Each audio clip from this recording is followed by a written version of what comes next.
You are listening to the E2C Network, where the Auburn family speaks. Morning, Auburn family, and welcome back to Inside the Jungle, your source for Auburn men's basketball analysis and discussion on the E2C Network. Another W to talk about tonight. Big time W to end off non-conference play, at least for now. We got one more coming up in the middle of January, but at least for now, to get to start a conference play, go into the Christmas holiday with a win, went 11-1 as they beat down the Murray State Racers 71-58. And this game wasn't that close. There was 8 straight points scored. This was a 20-point win by Auburn and improved 11-1 right before conference play. They look like one of the best teams in the SEC, and we're excited to discuss it. And I say we because I brought in my dad and my co-host once again. Dad, how are you? I'm good. How are you? I'm lovely. You sound good. You sound like you're excited. We watched the replay of the game today and enjoyed Wendell Greene shooting from 48 feet. That's fine. Yeah. And if that's going to go in, then let it go from there. We'll talk about that real quick. I know he did not know how much time was on the clock.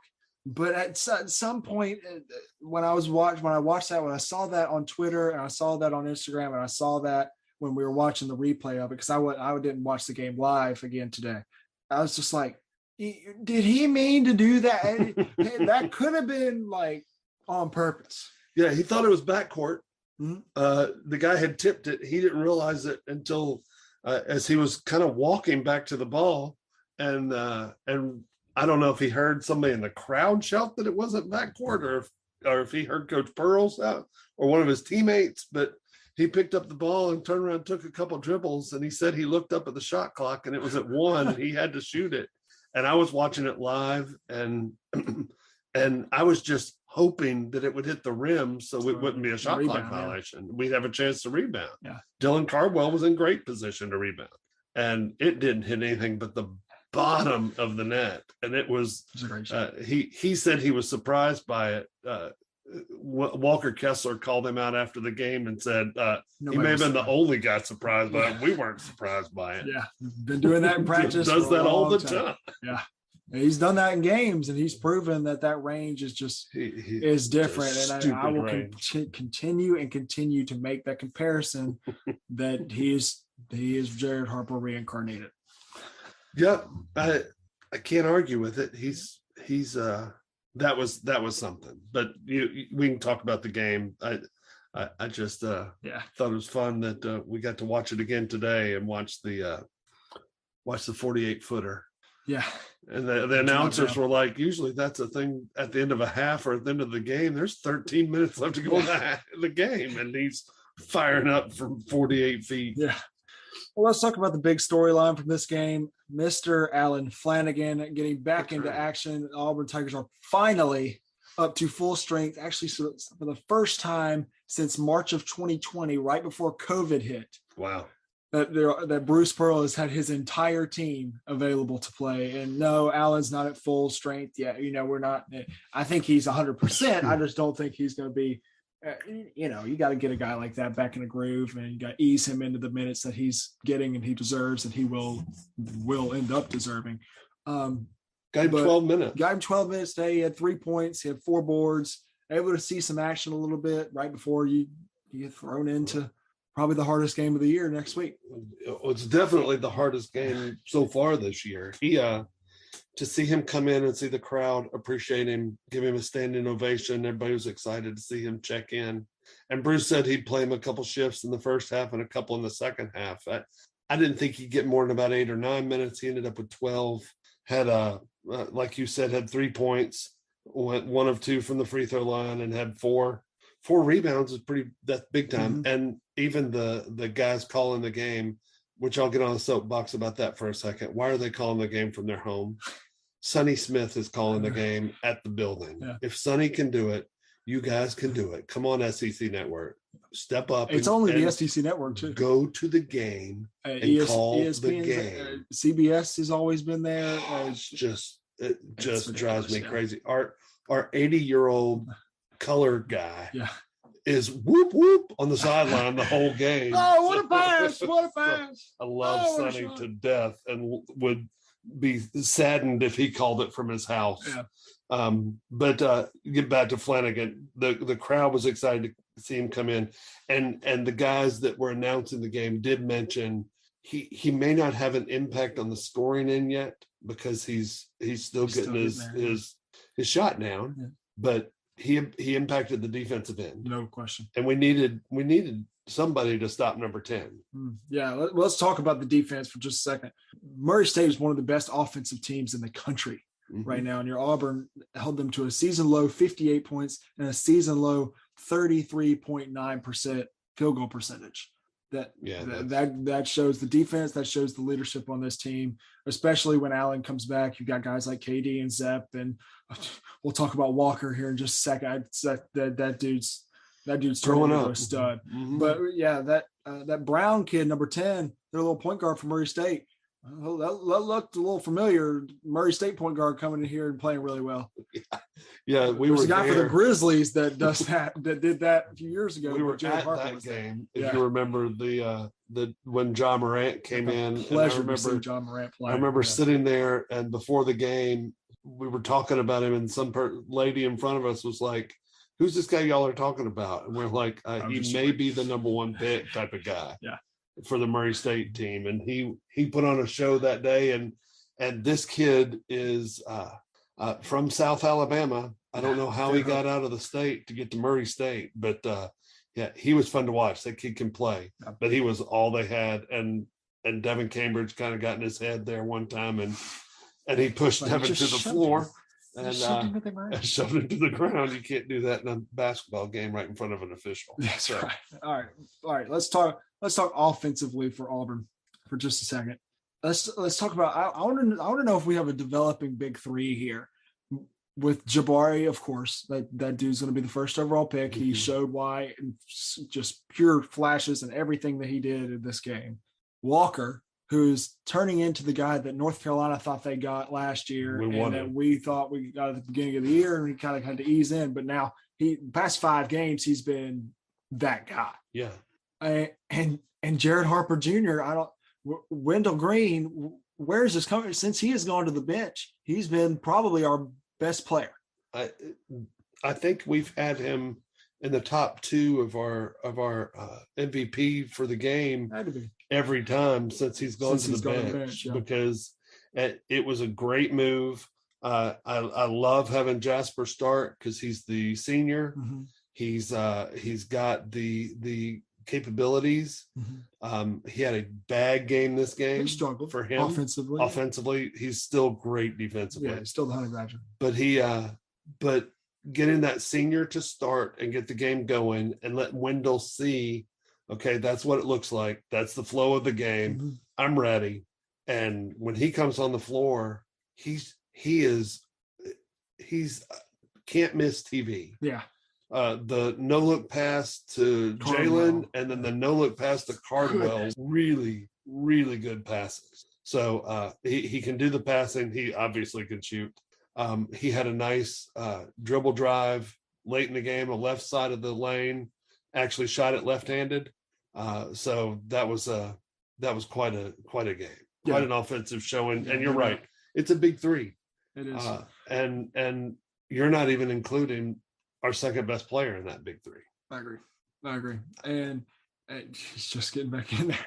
Yeah. But the stats from those 3 combined, and I don't think I've ever seen, and you made this comparison when I saw these stats just a little bit ago. And I don't think I've ever seen a stat line besides like guys like these and big 3s like the 38 point combined between those 3 players, Walker, Jabari, and Wendell, 38 points, 27 rebounds, 5 assists, and 10 blocks combined between those 3, with, Wendell having 13 points, 10 boards, 2 assists, Jabari having 12 points, 10 rebounds, 3 assists, 2 blocks, and Walker having 13 points, 7 rebounds, and 7 blocks. Just most teams would be thrilled to get those kind of stats out of one starting 5. Oh yeah. In one game. Yeah. Because and we had 3 of our guys, one of them not even a starter, combine for that. And I'm telling you, once Alan Flanigan gets his legs back under him, he's a 20.89 rebound a game guy. Yeah. And I it's a good problem to have, but we're going to need to start talking about how the minutes are going to be dispersed. No question. With how deep this team is and how good this team is, you've got to get a guy like Allen in. You've got to give the guy like Allen looks and minutes and where he fits. And there's a reason we're not on the sideline and not coaching right now, because those are coaches' decisions. They want teams this deep. I think this is the deepest team maybe in the country, definitely in the SEC. The deepest team I've seen at Auburn. To go 11-man deep with guys like Chris Moore and Leo Berman at 10 and 11, I don't see how that. I don't see anything better than that. Let me correct you. Go 11 men deep with Leo Berman and Chris Moore. I think Leo Berman is taking Chris Moore's minutes. And I mean, I don't have to think it. Chris Moore didn't come in until mop-up duty in his last game. Yeah. Chris Moore came in, and I don't know why. Yeah. I don't know. Maybe he's not feeling good. Maybe he's got a little nagging injury. He did have that problem in a previous game where he had to miss a game. And I don't know if that's it, but guys like that coming in the third half of your team. Third half. That's ridiculous. Yeah, it is. It's a good problem to have, but he's going to have to start looking at how we set up minutes and how we run our offense, because Allen deserves to have plays called for him. Yeah. Jabari's getting plays called for him. Yeah. And he should get plays called for him. Lots of them. Yeah.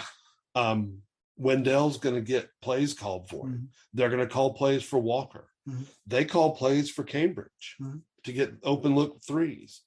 KD. So KD calls his own play. KD calls his own number sometimes. And it was so nice to see him make a long shot there. He made our last shot of the game and a long three with a guy in his face. And hopefully that will get him, he saw it go in. But what I want to see KD do more is that drive and go strong like he does. He doesn't care about his body at all. Yeah, it's crazy. So you're injecting another guy into the lineup. A really good one. That's going to need to get plays run for him. Yeah. And it's going to be tough. So it's a tough decision to make, but like you said, it's why Bruce Pearl makes the big bucks. And by the way, I don't think he makes enough. Yeah. Alan Greene. At Alan Greene. Yeah. But he's got to make those decisions similar to the decision he made to put Greene on the bench and start Honey Badger. Yeah. And that worked out pretty good. Hey Auburn fans, I want to take a quick timeout from this episode to bring your attention to something very special. Here at the E2C Network, we pride ourselves on bringing you the best content for Auburn fans out there. And best of all, it's free to you. But just because it's free doesn't mean there aren't costs, especially when you have a library of hundreds of podcasts, videos, blogs, and more. Many of you have reached out and asked how you can support this network in the past. Well, now I have your answer. It's called the E2C Network Booster Club over at patreon.com/E2C Network. There you'll find a membership monthly reward system where you can sign up for as little as $1 and get different perks at different tiers. Some of those perks include things such as apparel, eligibility to join us on future podcasts, recognition as an E2C Network booster, exclusive communications, and bonus content that is available nowhere else. If you love this network and want to help us keep producing podcasts like this one, please head on over to patreon.com/E2C Network to join the E2C Network Booster Club. You can also get there by going to our website, e2cnetwork.com/support. Whether you decide to join or not, we are still so appreciative that you would support us by just listening and being here, because each and every one of you is part of our E2C Network family. Well, that's it. Timeout's over. Let's get back into the episode. You just got to look at some of the team stats. Both teams have the same amount of turnovers at 13. Murray State shot a lot more free throws than Auburn did in this game. I think that had to do with more of the aggression. Auburn out-rebounds we asked last podcast after the St. Louis game, which we got out rebounded by 19 in the game we won by 4 on the road. We out rebound this Murray State team by 15 in the game you win by 13. Well, I guess 21 at home. Yeah, and so they're not a bad rebounding team. We're going to face a better rebounding team Wednesday. No question. Because they're bigger, stronger, and faster. Yeah. But Murray State is not a bad rebounding team, and St. Louis is not a bad rebounding team. And obviously, there were probably some practices in between those two games where the focus was on rebounding and getting our guards to rebound. And one of our guards ended up with double-figure rebounds. One of the smallest guys on the court had 10 boards. So that's just obviously you emphasize that because that's an area where we're weak rebounding. You're going to have to start emphasizing getting to the line. We don't get to the line enough. Right. I know Kyle wants us to shoot better percentage. 75% is not bad for the line. Oh, he would tell you that's horrible. I know, but you've got to get to the line more than 12 times. Yeah. And there are times when KD goes to the bucket that I don't know how they're not blowing the whistle. They had one in this game. He went hard and they didn't blow a whistle, and Dylan Cardwell cleaned it up. But if Dylan had not been there, I may have gone through the television because you're going hard to the rim. You got to reward him. He's not out of control. You got to reward him for going hard to the rim and taking the punishment. That's right. All right, we'll go ahead and do player of the game.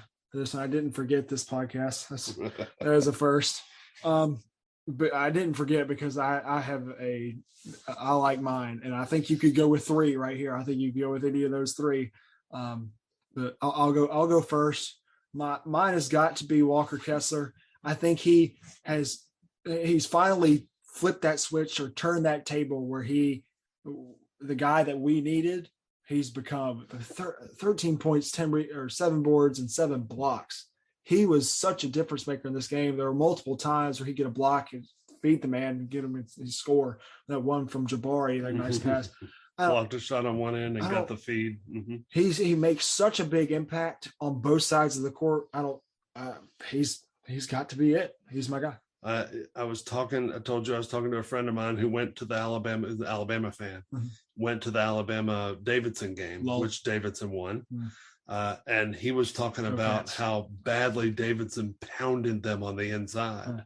And we worked with him. He came into work this morning and said, I watched the Auburn game, and if those two teams played tonight, it would not be close because Davidson pounded us on the inside, and Davidson's guys aren't Walker Kessler. Yeah.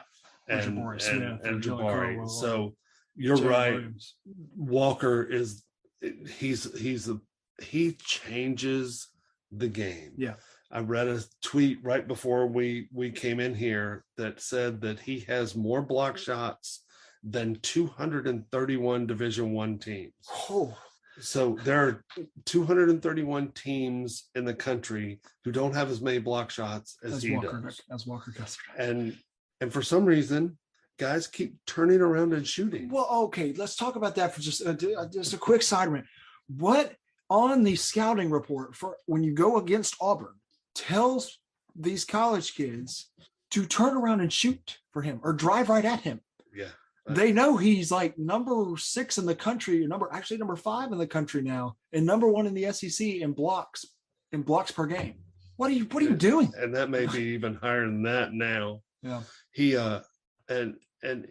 likes to overplay on defense on that high post when they step out beyond the 3 line to reverse the ball. He likes to try to get that. And he went after one in the game yesterday and missed it. Yeah. And the guy got it and drove to the basket and obviously thought he had a layup because the 7'1" guy was off balance, headed towards half court. Yeah. And Walker sent it about 3 rows into the student section. And and then he had one block again. He got beat, same type of deal. And just got it. And both hands volleyballed it off the backboard. He's got a pure gift. I thought he popped the basketball. He hit it so hard. It is a gift. It's about timing. Yeah. He's long, but there are a lot of long guys that don't block shots. Yeah. It's about when you jump and not fouling when you jump. And our guards are going to get better at knowing, okay, if I get beat, I'm okay. Yeah. But I listened to a podcast with Seth Greenberg and Jay Billis, the Bald Men podcast or whatever it is. It's funny. They had Bruce on yesterday. So I listened to it. And Bruce said, what we are working on in that situation is our rotations, because I've got to get the weak side to rotate with a big guy to get a rebound. And he said, that's what killed us against St. Louis. We didn't rotate that properly. And a lot of that is Jabari getting in on the weeks when Walker goes to block the shot. That guard can't block out that big guy. That guard's got to go out to the wing, and Jabari's got to step in and block out. And he said, it's just about repetition. I've had these guys 12 games now. I've had Jabari Smith 12 games. I've had Walker 12 games. And the better they get at that helper rotation, the more guards are going to be like, okay, I got beat. I'll just run out to this wing to rotate Jabari in, because I know Walker is going to at least affect the shot. Yeah. Even if he doesn't block it, it's hard to shoot over a guy 7'2", no question, with arms that are and that gift of a timing, and the timing is just unbelievable. Special. So Walker, great pick for player of the game, and because I have to be different. I'm going to go with my guy off the bench and pull Wendell Greene out of the hat. Oh no, Wendell Greene is Jared Harper Jr. Say 13 points, 4 of 4 from the free throw line, and 10 boards, 10 rebounds. He's the smallest. That's the smallest guy on our team, and he is. He took a rebound away from Jabari Smith. It was like he jumped up and Jabari was like reaching for it, and Wendell got it. Jabari still had 10 rebounds. Oh yeah. Yeah, but Jabari was like, okay, Wendell, just relax. You got it. It's all yours. But if you've got a guy that rebounds like that from the guard position, and Wednesday night, we're going to need everybody on the defensive glass. Yeah. Everybody. Yeah. All of our guards, everybody, because LSU will hit the boards. Yeah. And they're going to need a rebound. And when you've got a guy that they say he's 6 foot, he's not 6 foot. There's no way he's 6 foot. He's maybe 5'10". Yeah. And he is They used to call Jared 6'1". Yeah. I'm sorry, if Jared was 6'1", he'd be one of the best point guards in the NBA right now. So Wendell Greene had 13 points, was 4 of 7 from the field, 1 of 3 3-pointers. That one was 48 feet. Yeah. And like I said, he said, I didn't think I made it. Everybody else did. And Walker Kessler called him out in the post game and said he may not have thought he made it, but all of us thought it was going in. Yeah. Because he does that stuff all the time. Yeah. He's just, it's a special gift that he's been given. Yeah, but that is a good segue. Let's talk about just for a quick second. We'll talk about Wednesday night. It's the biggest game of the year so far. It's by far the toughest game of the year so far. You get it at home at 6:00. That Auburn arena needs to be packed and rocking for the undefeated 12-0 LSU Fighting Tigers. So for the SEC opener, LSU. Look, that team that I don't know has been tested yet. I don't know how well they've been tested yet. I don't know how well any team has been tested yet besides Alabama, but they're losing to Davidson. I don't really know what to think of the LSU team. They're undefeated. That's what I know. They're undefeated right now. They're number one in the conference. Every game on their schedule. They've won every team that has come to face them. They have beat them no matter what. So let me read the schedule to you. Yeah. Okay. So LSU beat Louisiana Monroe badly in the first game of the year. They beat Texas State. They beat Liberty. Liberty's usually a pretty decent team, a tournament team. I don't know if they are this year. They beat McNeese State. They beat Belmont. Belmont's a pretty good team. Yeah. They beat Penn State. I don't think Penn State is a really good Big Ten team. They're a Big Ten team. Beat them by 5. Okay. That's been their closest game. They beat Wake Forest. And from the ACC, I think Wake Forest is a pretty good team. They beat Ohio. They beat Georgia Tech. It ended up being 16 points, but that was in Atlanta right after our game. And I remember it not being it wasn't that big of it was closer than that. Yeah. Then they beat Northwestern State like a drum. They beat Louisiana Tech this past weekend, and that was a game Louisiana Tech was ahead the entire game. Yeah. And then they drilled Lipscomb last night by 35. Yeah. What LSU is a press, trap, and defend. LSU didn't used to be a defensive team. They were just, last year, we're going to score as many or more than you do. That's right. They defend this year. So it may be a low, you may want to take the under because we defend as well. Yeah. But first chance to play an SEC opponent. I think you're seeing two of the top three SEC teams at the current moment play on a Wednesday night opener at Auburn Arena for the SEC. It's going to be special. I'm excited. We'll be back to talk about that right after that game. Hopefully we'll get a podcast out that sometime later next week. And I hope y'all have a very Merry Christmas. I don't know when you're hearing this. I don't know. You could be hearing this after your Christmas. No matter what, I hope you had a great Christmas holiday with your friends and your family. You can go ahead and do what you do at the end of every podcast. I try to get people to talk to me on Twitter is what I try to do. I am CTO. I tweet out during the games, thoughts and impressions. I retweet other guys that we follow, Auburn guys. Mm-hmm. Listen, Auburn Twitter, you all rock. I need to give a standing ovation to that. Auburn Twitter is more fun to be a part of. If you don't have Twitter, just get it to read extremely. Yeah, don't feel like you have to tweet anything. Don't feel like you have to make an account. Don't feel like you have to be all professional about it. Just get it to read the things Auburn Twitter does and Auburn Twitter posts to opposing teams. It is hilarious. It is completely worth your time. And for those of us who can't get into the LSU game next week, which it's $175 standing room only at Auburn Arena next week. The tickets for the Alabama game on the 11th are $56. That's so I'd love to see some orange and blue in Coleman Coliseum on the 11th. A horrible airplane hangar. That's an awful arena, but go and support your team if you can. That's right. Auburn Twitter, y'all are amazing.